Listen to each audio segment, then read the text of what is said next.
دا اوس د یو کال نه زیات په فلسطین او غزه باندې چې هغه خورد و نوش نه لري، هغه رهایش ندارن، آنها مکان ندارن زیر اسمان کبود، زخمی‌ها، خانم‌ها، اطفال زندگی خود را ادامه می‌دهند.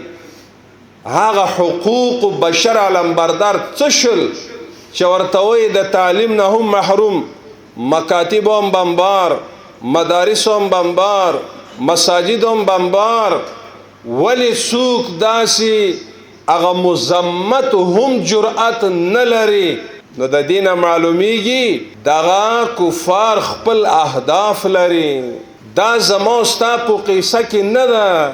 اصلاح د ټولنې هر یو کار د بهتر د امر بالمعروف والنهي عن المنکر، د امر بالمعروف والنهي عن المنکر.